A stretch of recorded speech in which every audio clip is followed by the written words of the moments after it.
This is a part where I get to put music, right?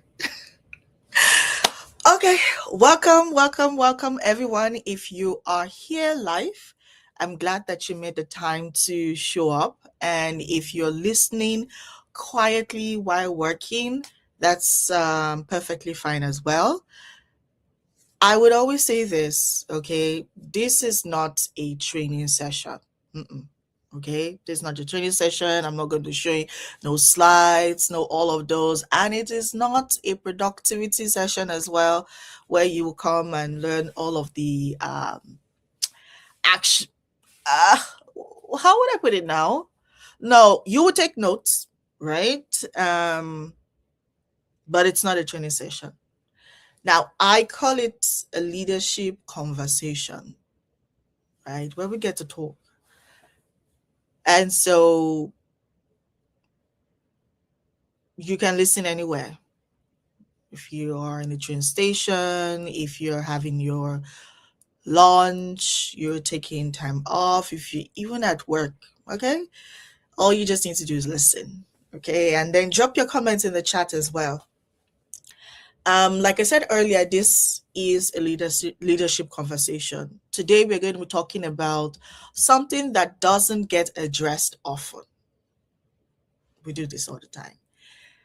This is what I call the hidden cost of being the final decision maker. If you are the final decision maker in your organization, in your business, raise your hands. Especially if you are legit behind the scene, you are the only one in your business, technically. I know you have like contract staffs, you have like people you outsource things for, but if you are the final decision maker in your business, raise your hands. Hey, Leonana, tuning in from, oh wow, happy Saturday. Thank you so much for tuning in. Thank you so much. So like I said, let's have that conversation in the chat, okay?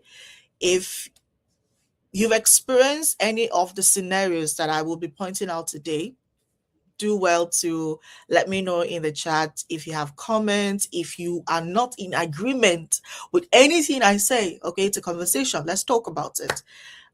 Let me know as well. I am happy to hear your thoughts, your opinions. That's why we're having this conversation.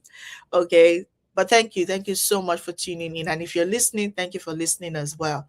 Now, I want to describe a scenario and tell me if this sounds familiar. Your team, like you have in a situation where in your workspace, your team is capable, even if they're outsourced, right? That they're very capable, they're smart, they're committed. So there's no point of, there's no atom of incompetency, like in anything they do, right? But for some reason, every important decision still lands on your desk, like to the every single one. Pricing, you have to approve. Hiring, you have to finalize. Client escalation, you have to handle it. Strategic shift, you have to decide. And you keep telling yourself, I'm the leader. It means, you're the boss. It tells you, so you're kind of feeling like you doing all of these things, it's leadership. If you've ever been in that scenario before, or you know someone that is in that scenario before, let me know. Because this is what typically happens, right? Here's what starts to happen gradually. I know a lot of people in that scenario, and they're always like, oh, I'm the boss. That would make you feel like you are leadership, right? You are the boss and all of that. It doesn't always work that way. Okay? It doesn't always work that way, because what you start to see happen is that you begin to experience that's what I call it, strategic fatigue. It's not burnout. It's not exhaustion. It's strategic fatigue. Being the leader, being the CEO, the founder, the leader, right, has nothing to do with all these things I just mentioned. And because you find yourself doing all of those, you start to burn out. You're the president, but you still have to do all of these things I mentioned. You start to get exhausted. Personally, I call it a strategic fatigue, because then your brain is constantly context switching. I'm talking about this because this is currently, I kind of feel like this is happening right now to me. And I think a few days ago, I had to sit down like, don't tell me what I'm preaching is happening right now. Because I'm currently working on a good number of projects, right? And honestly, this project is like diverse. There is, obviously, you know that I have like different um, organizations I work with, right? And so it's like,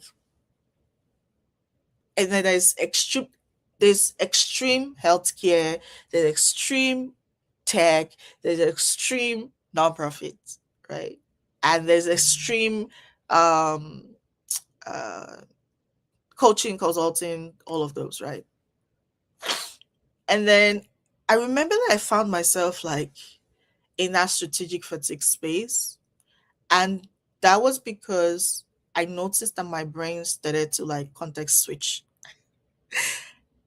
But you see, the interesting part about being a leader is the fact that you don't have to you don't have to experience this. But if you're not in awareness, you start to see yourself strategically get fatigued because of what I just mentioned. Because then you constantly, what happens is you have like constant decision routing, draining, and you know, this for me, I would always say is the first hidden cost. And you're not even aware of it. You would think maybe somebody else isn't doing their work, that's the problem, or something is happening somewhere, and you forget that the first hidden cost is right within your brain, because your brain is constantly context switching and you're not even aware. So many of us don't even know. Even if you don't have so many projects going up and down, right? But you have your life, especially for women, you have your kids, your family, your work, your business, your this, your that. It still can happen to you, right? I see this every single time. And constant, you find like constant decision routing drains executive capacity. This is what I have come to understand, that you might not be aware of this, but it's very visible in your nervous system. And that's why I said it's strategic fatigue. And you don't get to realize this until it gets to like the very peak where it's no longer the symptoms showing, it's now situations like things that going south. Now let me give you a clear example, right? Because I know sometimes we have like people be like, oh, TC, give me like perspective and all. So let me give you a clear example. So there's this founder that I'm currently working with, and they run, I think it's about a 600,000 worth company, right? And it's more like an firm agency, right? And they have a team of 8. Now, every department head checks with this particular client of mine. Every department head, before even moving, like before they move any step, before they make any decision that would strategically scale the company, they had to go through her first. There's literally no standardized, there's no SOP, there's no standard to say, okay, if this do this, then you can move to this side. No, everything she needs to check, every single thing. Now picture the scenario. She said it's alignment. I mean, when we earlier in, I think it's earlier in October, When we first met, she said, yeah, it's just for alignment. No, personally, I feel like what it really is dependency. You're not like you feel, oh, you need to be you need to be useful, you need to be you need to be seen as important. No, that's not it. This is basically what happens. Now, instead of her spending her time thinking strategically, exploring partnerships, designing long-term growth, what she's spending her time doing is clarifying misunderstandings, is reapproving decisions, is fixing executive gap. No, they are very essential. The problem is that's your role? Is that what you're meant to be doing? No. So instead of her spending time thinking strategically, instead of her spending time exploring partnerships, decision, designing long-term growth, meeting, maybe funders, sponsors, partners, all of those, spending time clarifying these things, these little things that can be handled by somebody else. You're not, as a founder, as a leader, you're not you're not meant to seek validation from your team or validation from your client or validation from your community. No, that's not your role. Remember, I'm still currently working with her and the company. And one thing I came to understand is because earlier I was like, maybe because the team is not efficient enough. But I'm like, why would you hire a full-blown team of experts and they're not efficient enough, and this you still have them there and these things are still happening? It just didn't make sense to me. And I found that no, the team was not the problem. It was not because her team is incapable. They were really hard. Like, she had managers, supervisors. What are the managers doing? Why is she doing that? Right? Now, that's when I realized that it wasn't because her team was incapable, but because decisions are not landing in the right place. What happened is they only have like escalation part.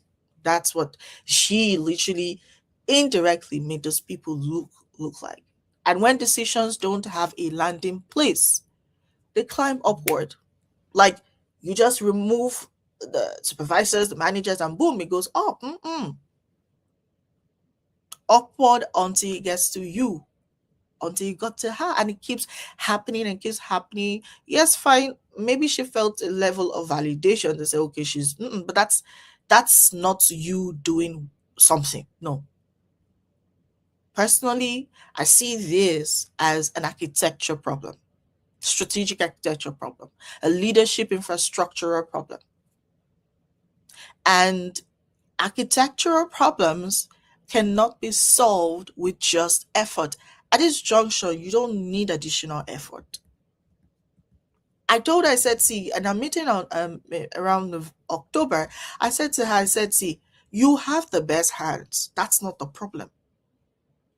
So you don't need more hands. You don't need more people.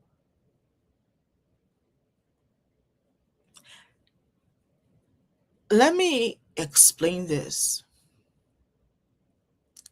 When leadership lives inside one person, you have situations where you have a team of 20, 50, and there's just one person that actually makes the decisions to move ahead. It's not even like every single one to take to the next step. We're not even saying the final. We're saying things are slowing down. It becomes very reactive because honestly, you are the system. Are you meant to be the system? Oh no. How can you have a team of 5, 2, 8, 10, 50, 100, and you are the system? Think about it. Okay. Let me explain what this looks like. Okay. Say, for example, a scenario. A client email comes in. Your team drafts a response. They hesitate, right? After drafting a response, and they're like, let's just ask her to be sure. I'm not sure if she would like this. Now, they already know like what the template is because they're already templates, they're already, all of those. And you're like, and they are like hesitant. The client email already, comes in. I mean, this is something that should be like, okay, because you have people who are in charge of this, right? So they should handle it. But no, they hesitate. And they're like, oh, let's just wait. Just be sure. Right? Because you want to check everything. You want to be everywhere. You cannot be efficient if you're everywhere. Now, the moment they say, let's just ask her to be sure, you're already in it. And honestly, it doesn't necessarily, most times what I see is that it doesn't require your expertise. Most of these things that you find yourself in, it doesn't require your expertise. But because ownership at that time is not structurally defined, then we start to see that urgency creeps in. Because then you'll be like, oh yeah, let me check it. You leave what you're supposed to be doing. You leave your role and you step in quickly. You want to decide fast. You want to move things forward. You want to always there.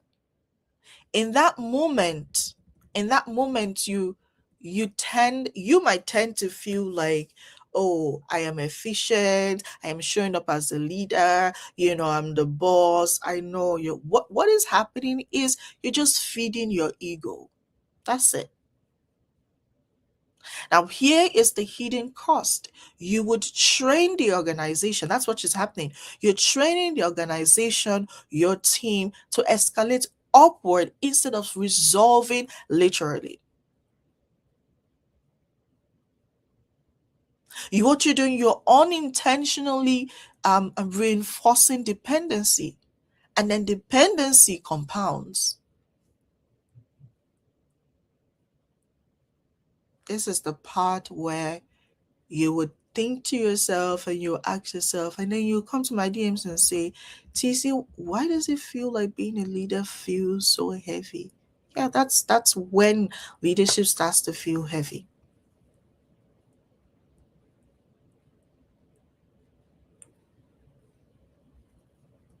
Let me know what you think about this in the comment section. I want to hear from you.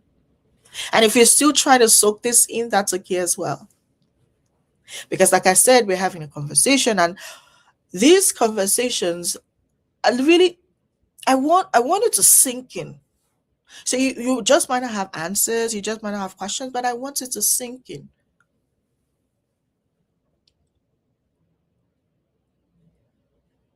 Now, when you ask that question, why does this feel heavy?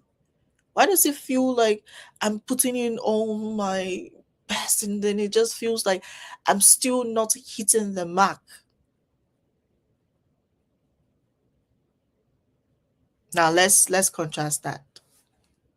Same company, same team, different structure.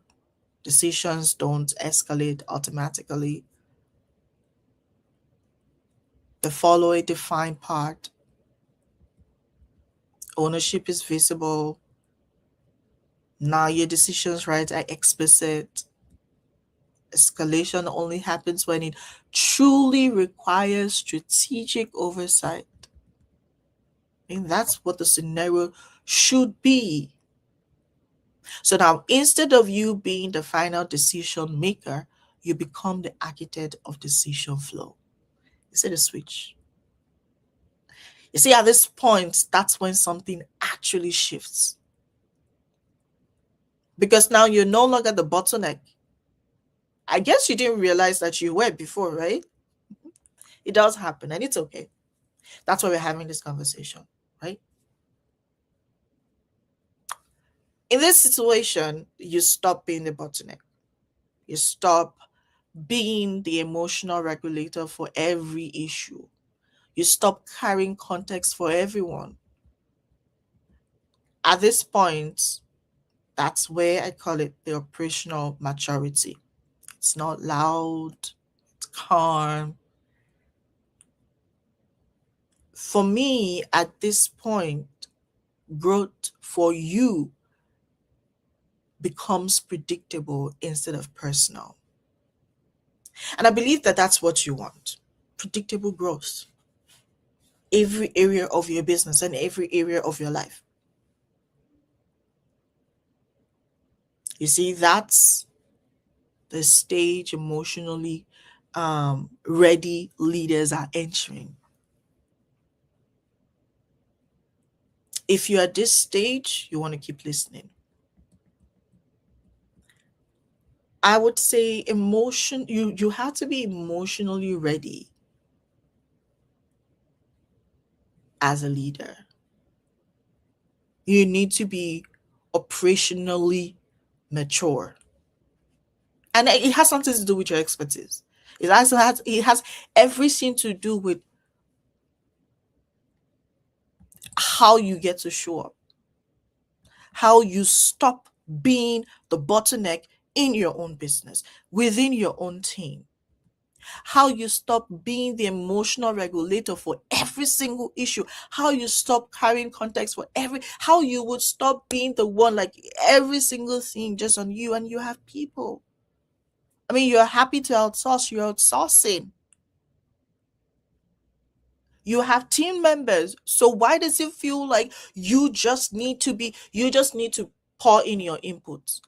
Everything doesn't need your input. I mean, you need to get to a stage in your business, and that's your personal maturity comes in. I want to be clear about something very important.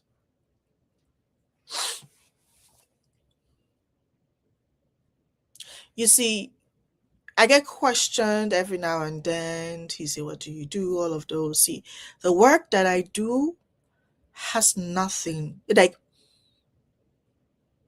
it has nothing to do with validating if you're good as what you do or you don't, because we know you're good. The work that I do is not about productivity either. It's not about helping you manage your time better.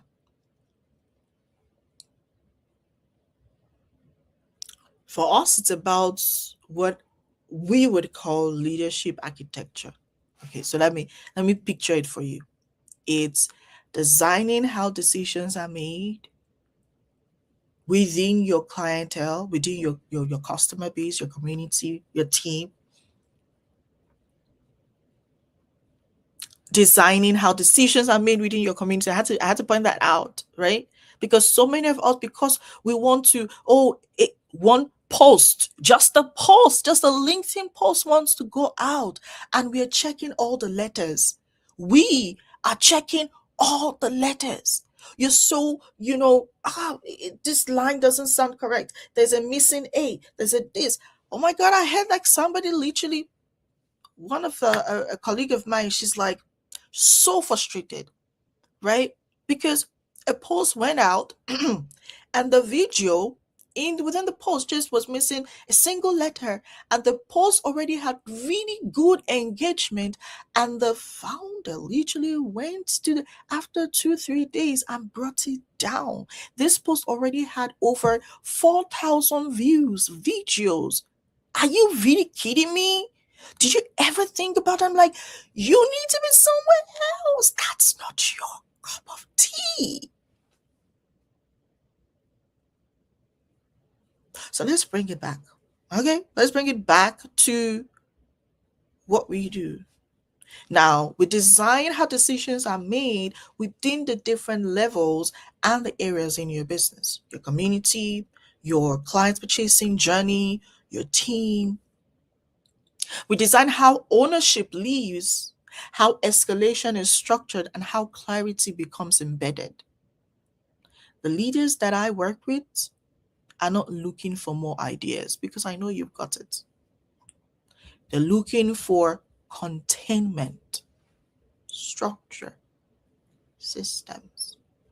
They want leadership that is not exhausting, structure that holds under pressure, and growth that doesn't depend on their constant presence.